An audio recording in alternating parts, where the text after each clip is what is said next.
guys, welcome back to The Hustle with Shameeka Fishley. Today we're with Paige Eli for episode 3 of The Hustle. I'm going to let Paige tell you a little bit about herself before we dive straight into the questions. Right now, as you know, we're going through the coronavirus situation, and with the distance, Paige is in America, I'm in Iceland, so we decided to do a Skype/FaceTime call and record it that way, giving you guys something different to look at. So Paige, welcome. Thank you. Thanks for having me. Thanks for being a part of it.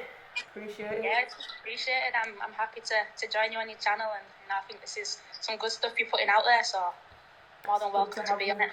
It's good to have you, for real. So do you want to tell the audience a little bit about yourself before we dive straight in? Yeah, for sure. So my name's Paige. I'm actually originally from Huddersfield, England, and 26 years old. You know, just trying to live life, growing massively, tremendously out here in the US. Currently a head coach at a Division 2 school. Kind of did pretty much most of my career out here, football-wise, once I turned 18. So just kind of working through my coaching career at the moment, and seeing how far and how successful I can get in that area of life. In terms of your coaching career, how far do you want to get in terms of like coaching badges and stuff like that? You know, coaching badges is an interesting one for me, because I'm kind of on the fence of how far I want to go. I know with everything politically and everything, you've got to do them. Yeah. To get out there. So you know, eventually I'd like to get my A license. The aim is to, right now, if I'm saying more long-term goal, is probably to coach at the Division 1 school. Okay. I think once I get there, then I'm pushing on to kind of coach at a women's professional team and break into a national team setup, and kind of reach that goal. So you know, I've got loads of years to get myself there, but it's all about networking, I think, at this moment in time. Right. And how's your networking so far?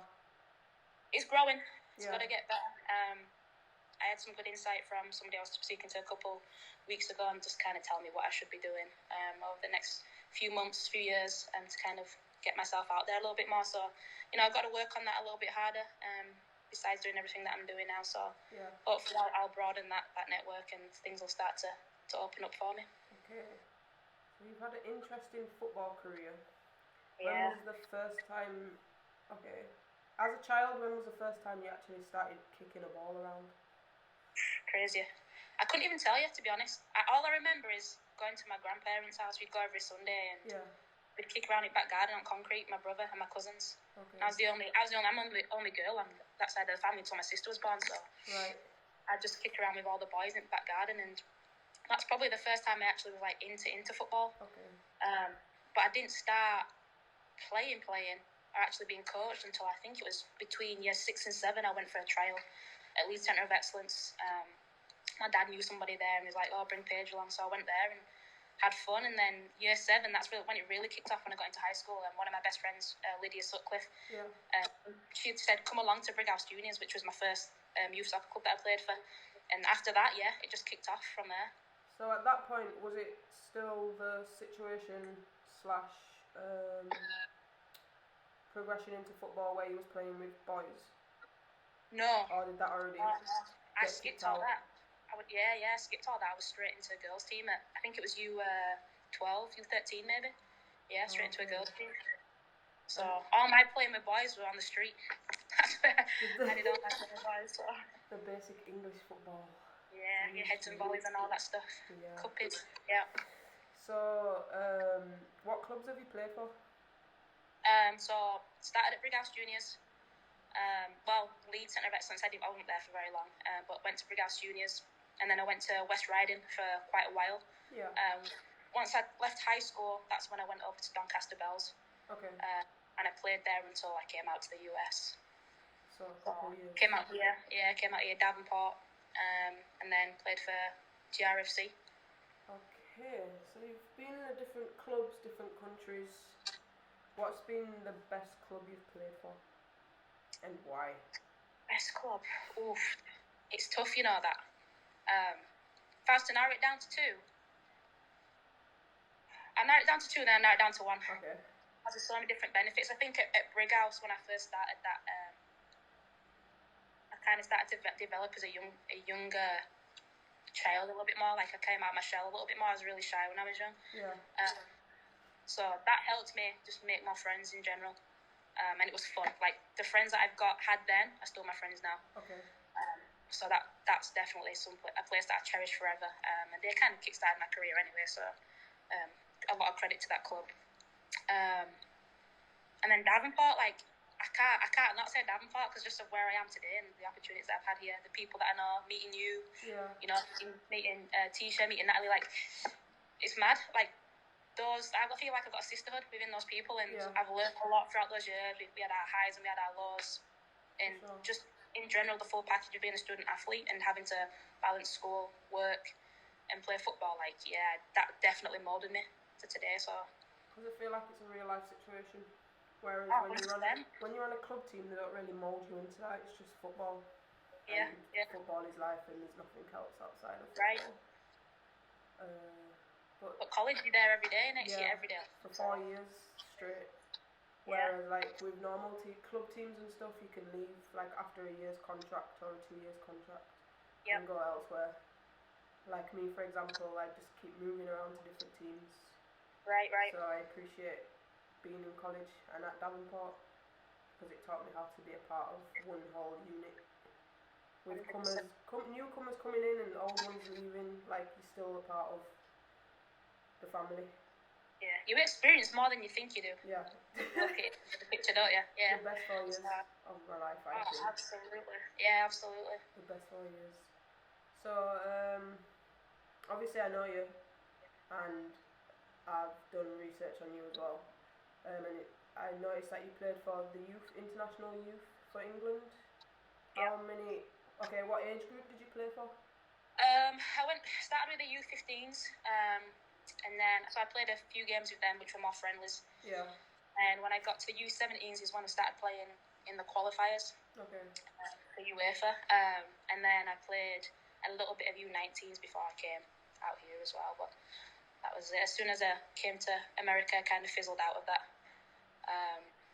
But yeah, great experience. Like I learned so much. Like I learned a lot being around different people, people from all over the country, people at different levels. Yeah, I learned so much as a player and as an individual, and that was honestly during that time and during my age, and that was a big played a big part in my personal growth. Okay. Just individual did that massively. Yeah. By the way, this is the second time we've recorded this because we had some technical difficulties. So I'm thankful that you actually had the time to redo this. What would you say your best moment was playing for England in general? You know what? I enjoyed going to the World Cup. Like that was unbelievable. Like that was a phenomenal experience. But I'll never forget my first goal that I scored. It was against Germany. I'll never forget that. My first goal. My dad and my uncle was there watching me. Do you want to talk us through the goal? Oh, do you know what? I actually think I have it on a video still, but it's back in England. Okay. And I can't remember the player's name. I know the player's name who passed me the ball was Lauren. Okay. And it was like just odd strike, probably like 20, 25 yards out. Just odd strike and just levered it back of the net. And it's probably my goal in terms of goals for England. It's probably one of my best goals I scored for England. Okay. So since you've been at U15s and 19s, like you said, do you think that at such a young age, like U15s, they take it too seriously for people that still molding into becoming mature? I didn't at that point because I honestly think the coaching staff at that time were tremendous. Yeah. They were good coaches. Like they were very good at delivering and doing what they were good at doing.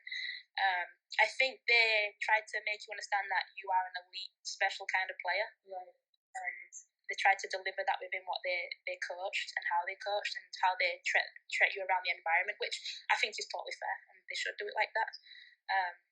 I think just women's football at the time was just in an interesting place back then, so kind of had to give it your all. And as a coach, I feel as a coach, you had to kind of put yourself out there and make sure that you were delivering the best to players. So I think it was pretty fair at the time, yeah. I just wanted to hear your perspective on it because I know some people from the outside perspective think that some international playing for your country at a younger age, it becomes serious too early, and then by the time they get to a mature age and play for clubs and go to different camps, they lose interest because they were too serious at the beginning. Yeah, no, I don't think it was like that. And I think the nice thing about the England setup back then is you kind of had to earn your pickings, right? Right, yeah. If you weren't good enough, they wouldn't take you. Yeah, So yeah, I think at that point, once you break into the youth national team setup, like you have to be a little bit more serious about your career because it's tough. Right. It's a unique situation, and I think maybe people don't understand it that way. That you have to kind of grab it by the collar and run with it, you know. Yeah. So. Do you think if you didn't go to America, you would have been playing in the English league and for the senior team? Would that have been your goal? Yeah, 100% been my goal. Yeah. I've had a few people ask me this, and I don't know if I'd have gone to university. I was big into wanting to do strength and conditioning in sports and exercise science, which a lot of people, I think, back then at my age wanted to do. Yeah. But I think I'd have carried on playing. Now, I know I had a lot of things to work through, which I think coming out here actually fixed those things to somewhat. I don't know how much I'd have pushed myself in England because I was comfortable. I was around people, same people every day, family, friends. I was too comfortable. This pushed me out my comfort zone. So I think this is why I've grown so much out here. Right. Okay, so since you went to study in America, what did you study? And you have a master's degree. Yeah. I originally was going to study business and give me I think it was a month into school. I was like, yeah, I don't want to do this. So I changed my major to medical case management, and I literally didn't know what it was about, but my advisor was like, yeah, this will probably suit you more. So I did my bachelor's of science in medical case management, and then I went on to do my master's, my MBA, which was really fun. And originally it was only going to take me 2 years to do, but I wanted to continue coaching, and with my bachelor's in healthcare, I was like, well, why not add a healthcare concentration? So I had a concentration in healthcare management as well. So I have an MBA with concentration in healthcare management, which is cool. I learned a lot, yeah. I already know the answer to this, but did you pursue a career in that field after you got your degree in your master's? Yeah, I did. Took my OPT out, and I went and worked at a physical therapy office as a patient advocate. Okay. Best experience I've had in terms of outside of soccer, probably one of the best work experiences I've had. So fun. Just being around people that I worked around and just meeting loads of different people from different walks of life coming to get physical therapy and actually being hands-on with healthcare. Yeah. I honestly, this is so interesting to say because you can go through a degree, right, bachelor's degree, master's degree, not really learn anything until you actually reach the field. Yeah. And I learned so much. You ask me questions about insurance, I'll be able to tell you easily. Just through the stuff that I learned and all that kind of stuff. And it was fun. I enjoyed it. If I wasn't coaching, I'd probably still be working there 100%. I was in a really good environment. So. How did you choose Davenport University in Michigan, out of all places in America that you could go to? That's such a common question I get asked. It's so funny. So it was pretty much between Davenport and Troy, which is a D1 school in Alabama. Troy's coaches came pretty much every year that I was at New College to watch us. Yeah. Maybe sometimes twice a year to watch us. And then Chris Allen, who was the former head Davenport coach, he came out and watched us train for a couple of days, and he picked up myself and Tisha. So that's how Davenport kind of got into the talks. Okay. But it was literally between those two, and at that time, it was March when I committed. Yeah. I was waiting for an offer off Troy. It was taking a little bit too long. A couple of other people that I knew had already committed, so I was kind of like, okay. Davenport gave me an offer, and I was like, yeah, I'm doing it. Kind of a random thing because I didn't really know too much. Honestly, I didn't do that too much research. Yeah. Don't take the advice that I did. That was a terrible thing to do, but it turned out really well in the end, So I'm thankful for that. And sometimes you take the risk and it rewards. So so that's one of those ones that I did. So okay, how was the transition for you on a personal level, moving from England to USA for 4 years? it actually wasn't too difficult for me, because I think with my travelling that I did with the youth national team, should I say, I was used to being away for short little stints. So, and I knew coming out to the US, you know, I got a little bit more freedom to kind of mature on my own a little bit. So that's something I was really looking forward to. Right. So the odd times, you know, you get homesick.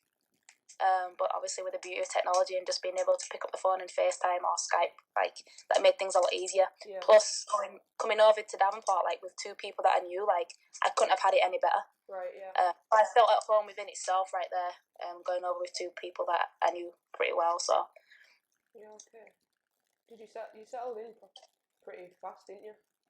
Yeah, I didn't have no choice. I think first day I got there, it was straight to team dinner. Next day I was running a fitness test, so yeah, I had no choice but to get in. I remember my first fitness test on the baseball field.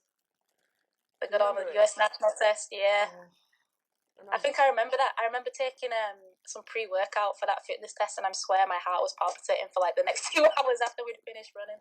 But I passed it, so I was happy. I mad. I did not pass that first one. I didn't even make it through the first set. Because I've never run it before, and then I was sprinting, and I was just like, yo, it's too hot. And then I just had to... I think adrenaline. I think the first time I ran it, I remember I passed it the first time, but I think it was the adrenaline that I had that made me get through it. That's crazy. 100% had to be the adrenaline. Yeah. That you've been on such a long flight, and then bam, 2 days later you're running a fitness test. Running. It's the demands that you have to put on your body. It's actually... I know, it's crazy. It's mad. It's mad. What was your personal experience like on and off the field while being a collegiate athlete? This is for like the younger kids watching, mainly Americans. Like some of the kids that we coached, maybe, to know what their experience is like on and off the field. Man, when you're in season, it's a busy time, you know. But it's enjoyable. Yeah. More so because you're with the people that you're playing with every single day. Whether it's on the field, training, or whether it's doing film or whatever it was, like, we were always around each other, which was really cool and really fun for me, because that kind of gave me that family feeling within itself. Same off the field. I think I spent most of my time with teammates off the field, which again was fun. I enjoyed it a lot. Like, I don't think there's any better experience for me than being on a collegiate sports team and a student athlete, because you just get everything that you need in terms of kind of developing your life skills and you know, and how to manage yourself around other people. So it was fun. Loved it. Great experience. I'd never turn that up or pass that down for anything if I got the opportunity to do it all over again. So, do you think that opportunity and environment is totally different to just going straight into a professional environment? Yeah, absolutely. It's, when you say it's serious, it is serious on a level in terms of people want to win games and whatnot. Yeah. But I think the other big part to being a student athlete is more like the personal development part of it, because I think we were pretty aware as players, like, there's only so many people that are going to go pro after playing at the level that we played at. Right. So you kind of have to... You can't put all your eggs into one basket, should I say, when you're playing collegiate soccer at certain levels, unless you're one of the elite players or somebody who's going to get picked up like yourself and go and play in Europe. So I think at that point it's different to pro, because pro is serious. It's every day you're in, 100%. Straight in. You got to be locked in every single day. Mm-hmm. You don't really have too many of distractions, I'd like to imagine, other than just focusing on your soccer life, where student athlete life, school, full-time school and full-time student athlete. So it's like, how did you find it? Because you went to New College. Yeah. So it was kind of the same in terms of balancing football and your schoolwork. But for doing it for 4 years, and then obviously you did your masters, but doing it for 4 years and playing 2 games a week, training pretty much every day, the travelling, how did you manage to balance the school and the soccer? It honestly, like, was not always easy. There's times where I'd be up at silly o'clock in the morning just trying to get a paper done because I was so tired and wanted just to take a little nap after training. But yeah, 4 years to do that for 4 years is tough. Obviously, the first 2 years it's a little bit easier because of your class load. Yeah. And sometimes it's just repeating things that you've maybe done in high school or your previous college. But when you get to that junior and senior year, it smack bangs you. It's tough because like there was definitely times where I probably fell into like a little bit of procrastination. Yeah. And you just don't have time to even fall into that way at all. You really don't. Because it's talk about stress.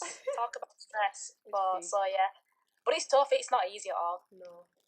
Being away from home for so long and totally like moving your life to be living in America now, what lessons have you learned being away from home? Definitely had to learn to look after myself. To be fair, like I didn't really depend on mum and dad doing stuff in the house for me too much. It kind of made me do my own stuff at the same time. But yeah, just learning to look after myself and become independent. And I think I matured pretty quickly before I even came out here. So I kind of knew all my rights and wrongs a little bit. But yeah, I just got to be able to look after myself. It was crazy because you come out here and you don't really have family. But I feel like especially for us, and I think we went through it because we knew the same people and we were kind of in the same. We got towards the same family, like Bailey, Sandy, and David, and that like having them as an additional family. I think that helped massively. With the adjustments that we had to make over time. Yeah, they were great people. Big blessings, man. Yeah, big blessings to those guys. Forever. For them. Yeah, forever. But that helped. But if we didn't have people like them to help us through our journey, like it would have been so much more tougher. So you got to appreciate that for sure. But I had to learn on my own. And again, we could always like talk to Sandy and David and Bailey and Lisa and Kate and that, and kind of they'd help us and kind of guide us. So that was nice to have as well. But yeah, you just got to learn to do stuff on your own. And independent. Yeah, independent. Yeah. It's tough. Do you set yourself goals each year? Not terms like New Year's resolutions and stuff, just like on personal or work related goals. Yeah, I don't set New Year's resolutions because they never last. So, in all honesty, but yeah, I do. I actually started though. It was 2020 last year, about December as we were approaching January. Like I was at home for like 3 months because of my OPT stuff was going through, and I was going through a rough time at that part of the year. And I kind of like had to figure out like how do I find myself again? Like how do I recognize my self-worth, self-love, and all that kind of self-care stuff. So my mum gave me this book, right? So she works for this company here. She gave me this book. It was just a blank notebook at the time, and I just decided to write down a bunch of goals for 2019. If I can find the page, I'll show you. But yeah, I decided just to write down a bunch of goals, and this is the first time I've ever done it. So I just wrote down a bunch of goals, and these were things that I wanted to achieve. And some of them were kind of a long shot off because like building credit, like it took me the longest time to even get a credit card. So like I've only just started building credit like last year when I got the Davenport job. Yeah. Like maintaining my fitness, my body fat levels, getting a new car, which I got, meeting new people, reading books, enjoying myself a little bit more. So I just wrote like little things that were definitely attainable and things that I knew I had that would bring me out my comfort zone, right. To do for that year. So 2020 I didn't. I had a hectic start to the year, obviously. With obviously going through my first year coaching as a head coach, so my focuses are just on making sure the team's ready for what's next to come. But for sure, I'm always thinking consciously in the back of my mind of ways that I can better myself. So yeah. Okay. How was your first year being a head coach? Since you mentioned it early. Loved it. There was challenges along the way, but I couldn't thank the group of players that I coach anymore because they make it worthwhile 100%. It's you can some people turn up to their jobs that they love every day and they'll come on saying I did not have a good day, but there was never a day where like I didn't enjoy it. Right. Everybody picks each other up, which is the great thing about the group of players that we have in the program, and even the coaching staff that I had. Fantastic! It was just so fun, so fun. It brought me back to life from my low point. So Right. Got yeah, rewarded. so happy to be back. Yeah, so happy to be back. I'm happy you're back. I am actually happy you're back. Because the program, like I told you before, the program needed someone like you to take over. And with all your experience and everything you've put into the program as a player, like it's now you're implementing it in a different way and giving back. So, as an alumni, yeah, mad innit? Getting old. It's been my home it's been Davenport's been my only home. So it's crazy, but so what was your best collegiate year and why? And then the second part of the question would be, what was your best assistant coach year and why? best collegiate year had to be junior year. More so the fact that we made it to the Elite Eight. Oh yeah. Which was a massive turnaround from the year before when we got knocked out in the first round.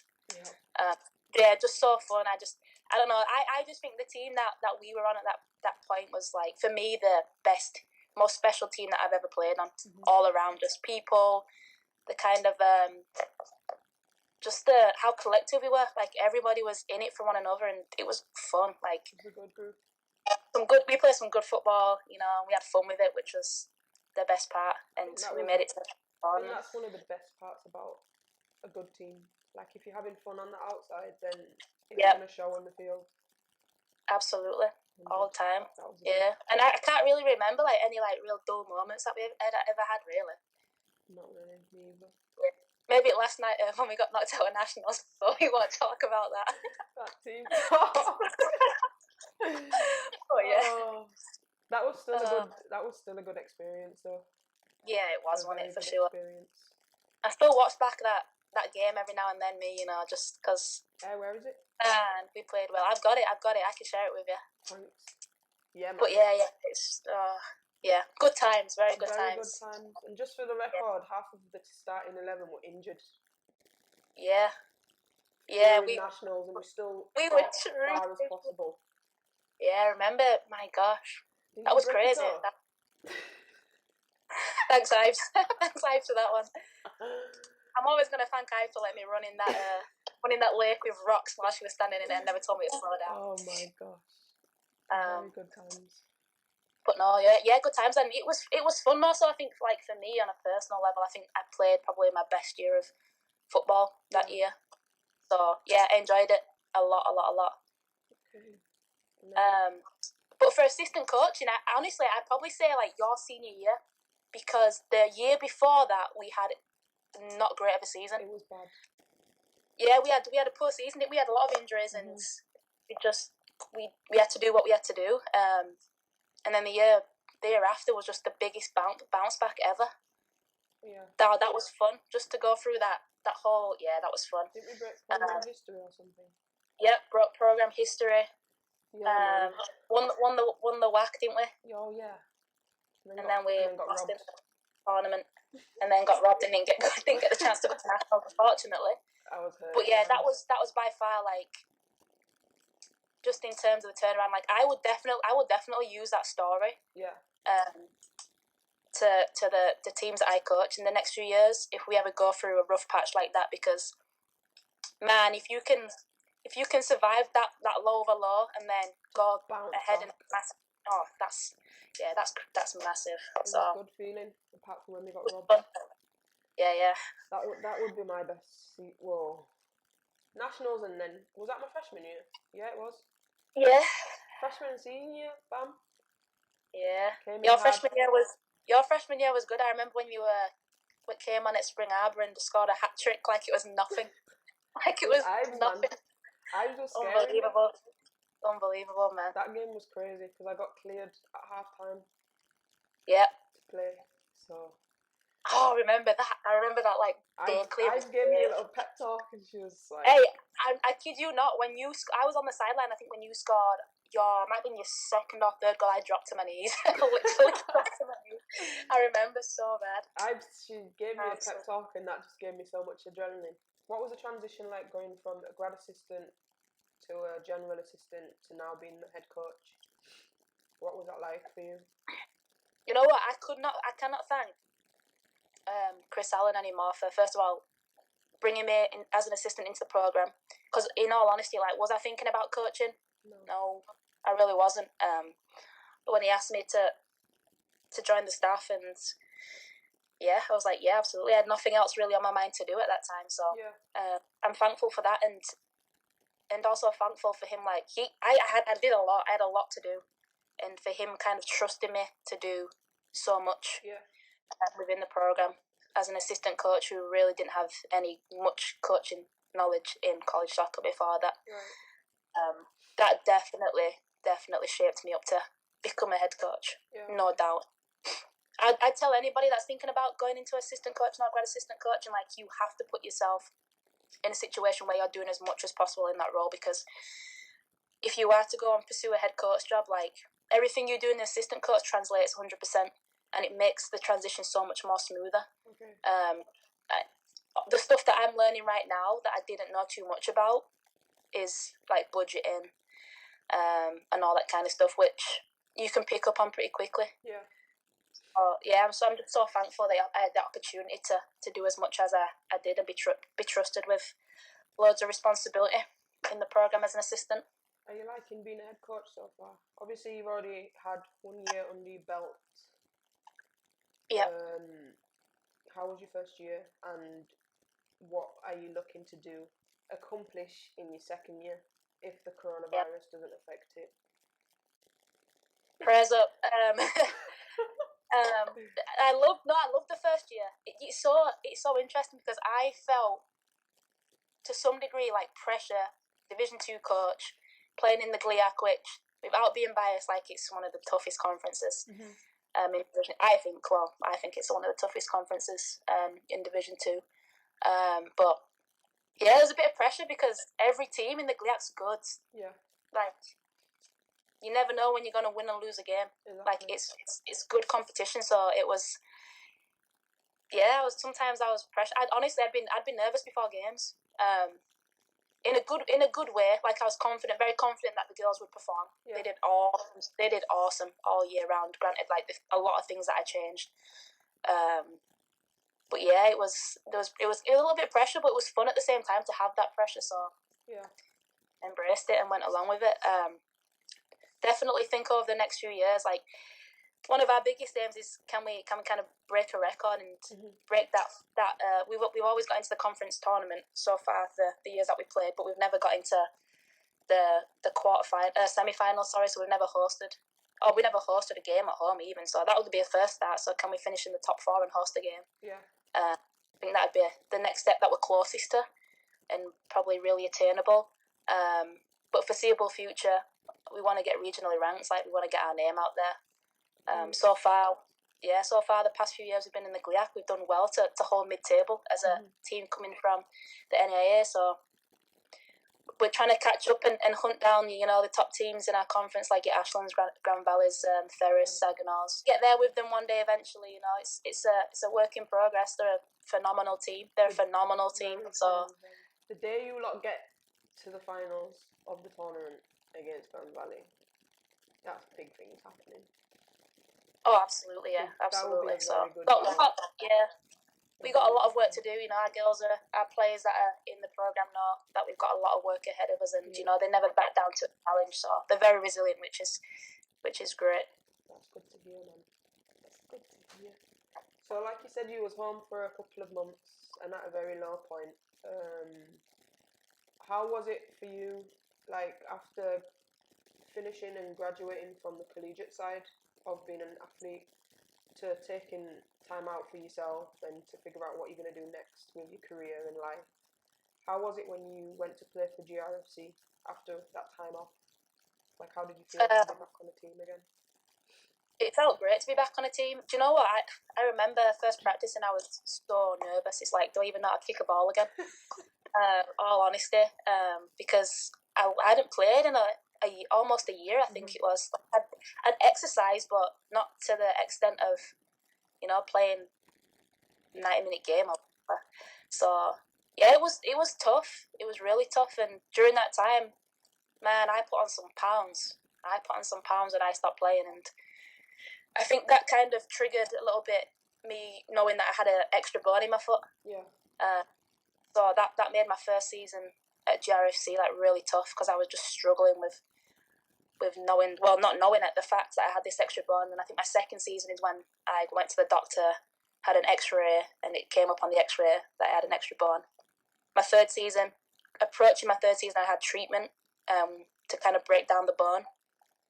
And then, my third season was by far my best season for GRFC. So that was last year, actually. And man, I couldn't be any more thankful and gracious that I pushed myself back to get into the game. And actually, like, if I didn't have this treatment, and that's all thanks to the team I was coaching, club youth soccer, for like all their parents put together money for me, knowing that I wanted to play again, and get this treatment, which is really expensive.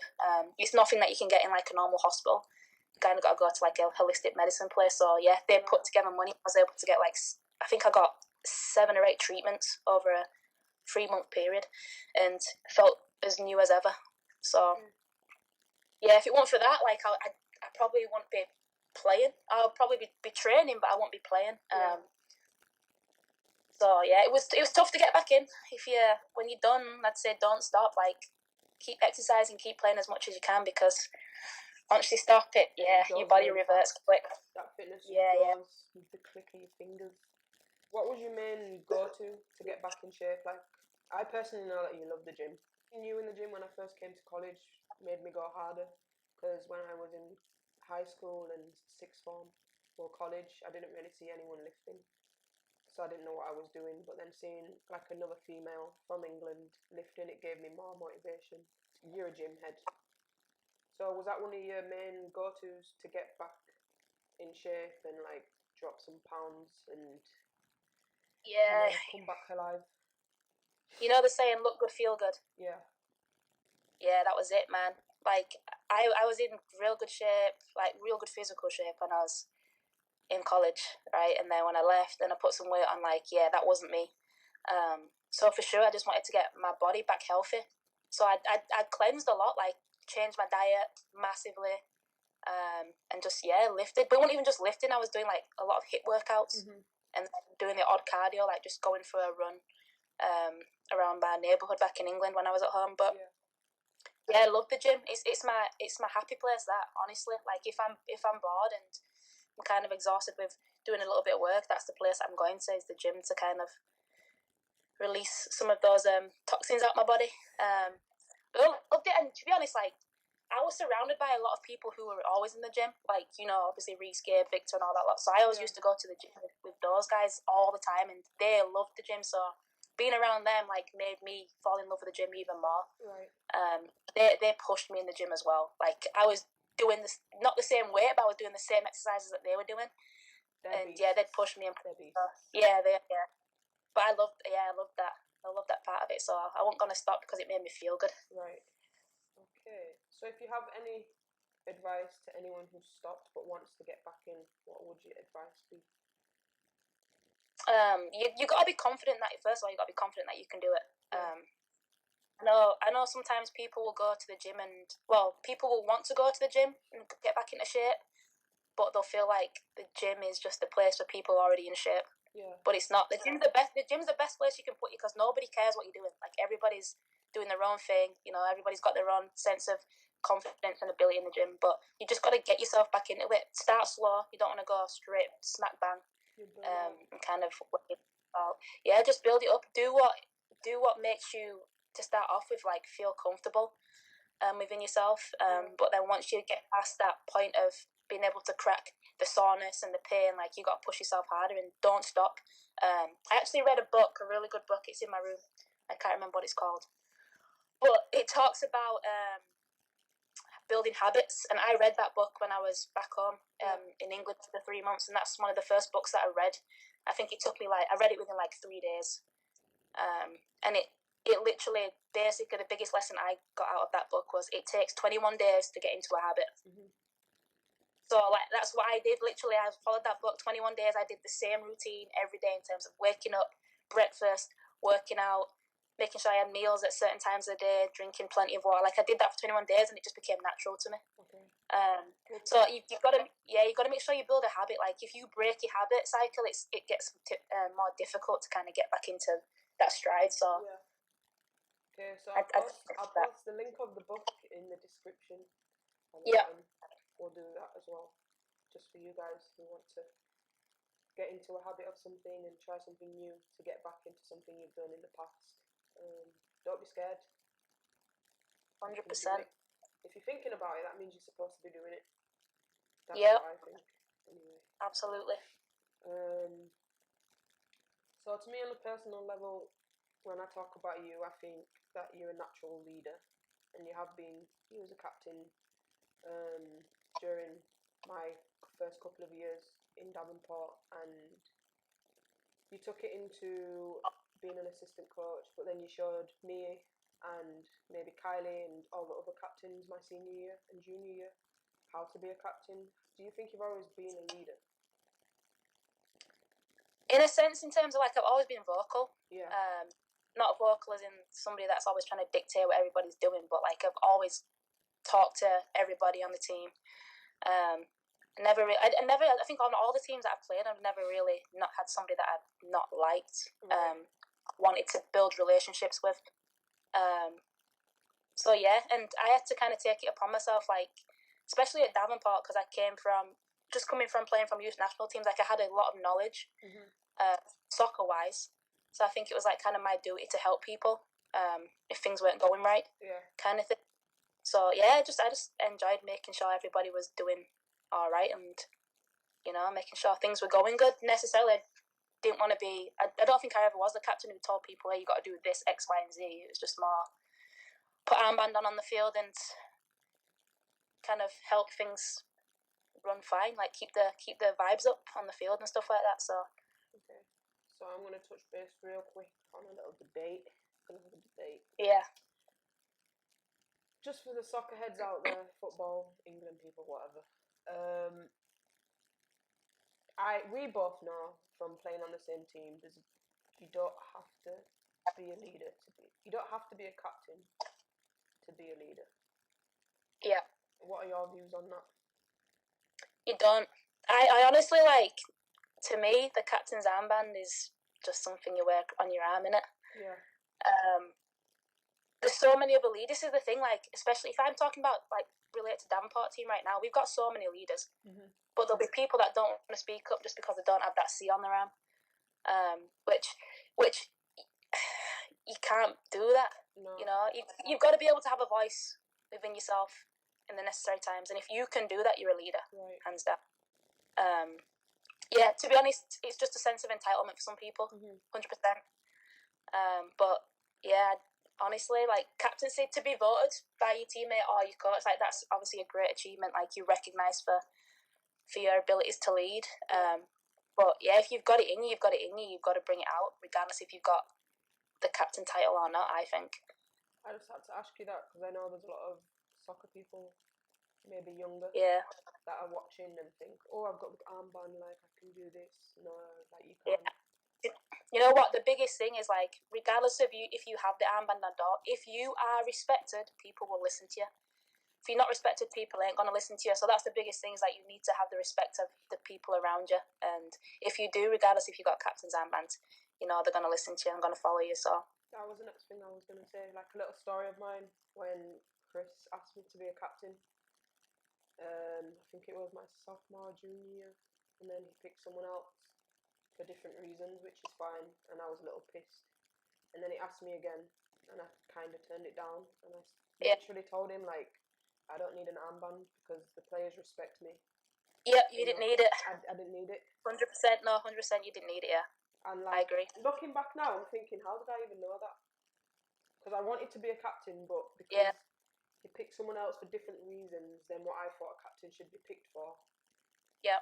And then I just went out and said that, like, looking back, I'm just thinking, But then I was rewarded 2 years later with being a captain for 2 years, so yeah, I just wanted to throw that in there because people feel I said to Dean, my assistant coach, like, he didn't really know you, but he knows who you are. I said to him, like, you're one of the most powerful players that we have had in the program because of your leadership, like how respected you were from all players.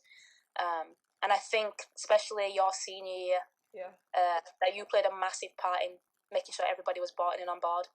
So yeah, and that's it, mate. And you build that up as an individual yourself. So I think part of it was. I thought that was pretty cool. Part of it was probably because I used to be a little gobby mouth kid, innit? And I didn't like when things don't go right, or like if people are speaking to others a different way, or like everyone needs to be respected, whether you're a coach or a player. Yeah. So I think that moulded me. Me being a gobby mouth kid in high school has moulded me into the person I am today. 100%. How do you motivate yourself and others around you? Mainly your players. My players? Yeah, let's go with your players. My players? Do you know what it is? I always give my players a message of like everything that they do. Ultimately, when you leave the program, you've done it for like like your personal development. Yeah. And you can't ever hold back on anything. The motivation is I think you got to live day by day as it comes, because you never know. Like, look at the coronavirus right now. You never know what's going to happen. You never know if you're going to wake up the next morning and be breathing or whatnot. But no, you just got to live. You got to live in the present. You got to take every 24 hours as 24 hours as it comes, and make sure you do the best you can do to be the best person that day. Exactly. And then approach the next day as it comes. You know, if you start looking too far into the future, you kind of lose sense of what you're doing in the moment. So I think that's the biggest motivation for me. Like, what am I going to do today to either learn something new, to either be better for myself or be better for somebody else or impact somebody else? Yeah, that's how I see it. Okay. Yep. What would you tell your younger self and the younger generation? My younger self, it would be don't be a follower, right? Reason I say that is because if I look back into when I was in high school, tried to fit in with the crowd a little bit more. Yeah. Like, I think year 7, I wasn't like that. And then year 8 and year 9 and year 10, I started to get more daring. And I just following people. I literally, like, was not doing it. Like, I was back-chatting teachers. You know, I was getting sent out of class, put in isolation, stuff like that. Yeah, looking back at it like that. Yeah. Looking back at it, it's not cool. It's not cool at all. Nah. But I was doing it just to fit in with my group of friends at the time. Like, it was a laugh, you know, but really want... But yeah, just don't follow people. Like, do what you do. Go on your own path and do what you know you need to do. One thing I'd say to the younger generation would be comfortable with being uncomfortable. Like, you have to put yourself in. You have to be willing to go through uncomfortable situations to kind of get the best of you and know what you're capable of achieving. I think from even I can even say that for myself. Like, I think when I was in college, there were times where I was okay just doing the easy thing, because I didn't want to go through the uncomfortable moment. But I think I've learned my lessons through, not just in soccer, but just in life, relationships and all that kind of stuff. Like, you got to be uncomfortable sometimes to kind of figure out where you need to go and what you need to do to get to that end point. But yeah, I don't think there's any better way to kind of develop yourself as an individual in terms of learning how to recognize your own confidence, being able to take care of yourself and self-love yourself. Like, you've got to go through uncomfortable times. So, yeah, learn how to fight through that adversity on your own. Love that. Okay, we're wrapping up. Do you have any questions for me? I mean, all I want to know, right, is I want to see where you're going next. we won't expose you like that, though. No, but just especially for like the female college soccer players that may be aspiring to continue to play, what advice would you give them? So if you're talking to my Davenport girls, like, what advice would you give them their senior year or senior year as they're approaching the end point and they want to maybe pursue going overseas? What do they need to do for themselves to prepare for that? I think in particular, going into senior year, like, no matter how your junior year goes, like, that's done, it's finished. But as soon as that, like, the week after that season's finished, that's when you need to switch on and set goals for yourself for your senior year. But then also look ahead and be like, okay, if I have this perfect senior year, where's that going to get me next? And I think that's what helped me most, because I was like, okay, it's a year left. I know what I want to do, but how am I going to get there? So for me, in general, it was have a good senior year, try beat records, whatever, help the team get as far as possible, and put all that in a highlight video. and then keep working after senior year, because you still have a semester to go. And some people like to fall off in that last semester, but you just have to keep working. Like, some teams have extra training sessions during the winter semester, but just keep your head down and keep working, and then once you put your highlight clip together, just literally throw it out there. What I did, I made my highlight video, and I picked 8 different countries that I wanted to play in. Okay. And for every top league, I put the top 2 teams and the 2 in the middle. So it would be like 7th and 8th. No, it'd be like 6th and 7th if it was like a 12 league table.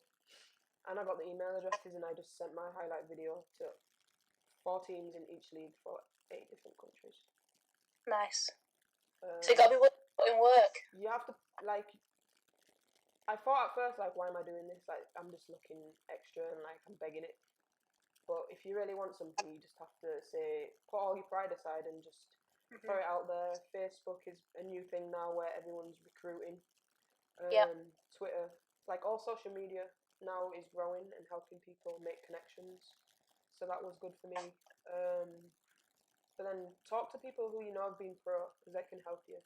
Like, I spoke to you when I spoke to Lizzie, Paul, and I got pointed in the direction of Jeanette, who played for Davenport a while ago, and Aquinas.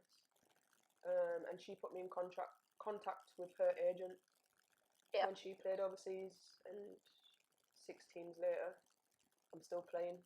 So the message is, don't give up, literally. Like, there's going to be times where you're like, why am I doing this? I don't know what's going to happen. Just keep going, and you'll be rewarded for all the hard work you've put in. But if you do want to go pro, use each year in college, freshman, sophomore, junior, senior. Use it as stepping stones. So each year you have to be better than your last. You have to be. Else it's going to be so much harder for you. But I got one more question for you. What would you say, just in general, to like young females these days? Because I think, like, as the world changes, you know, and people are fighting for like equality and all that kind of stuff, like, what would you say to any young individual female just growing up in the world today? Like, what advice would you give them to kind of keep them on track? Get your vision, work towards it as much as possible, and don't follow what other females are doing in terms of tweeting about social media. I mean, tweeting about equality and discrimination. Like, it's going to happen whether you want it to or not. I'm not saying accept it, but we need to just get over it and keep moving. Literally keep it moving. Just find your vision, be yourself, and keep it moving. For real. That's it. That's all you can do. Because whatever's going on in the world, you can't control it. So why are you going to stop your life to try and control something that's uncontrollable? But yeah. Yeah, here. It's been a pleasure for the second. Yeah, it's been a good one. This. Yeah, thanks for having me, man. I'm proud of you and everything that you're doing. You know, keep working hard. You know, one day you're gonna be a big time player, man. One day I'm seeing it coming. Keep grinding, man. I've seen you grinding for years and years now, so keep it going. You know, I think big things are coming your way. Always have my support, 110%, mate. So much love, man. Keep up the work. Much love, appreciate you. Paige's social media handles will be in the bottom right hand corner. If anyone wants to follow, and I'll also put Davenport Women's Soccer handle for Instagram, Facebook, and Twitter in the top right hand corner. For anyone that wants to follow in the up and coming season, I suggest you do, because big things are going to happen to the program. And I just want to say good luck to you and your team for the up and coming season. And I just hope that you have a great season and you get the players you need, and you just all connect and keep making history, man. We're going to make it happen. We're going to keep it pushing. So hopefully you'll be able to come around and kind of give some good words of advice to some players in the future, because I think you'd be a great mentor for many of the girls that will get in the program. So I'd love to connect with you on that point at some time. Appreciate that. We'll have to talk about that one. Yeah, later for sure. on when it gets closer to the time, see where I'm at in the world. But yeah, for sure.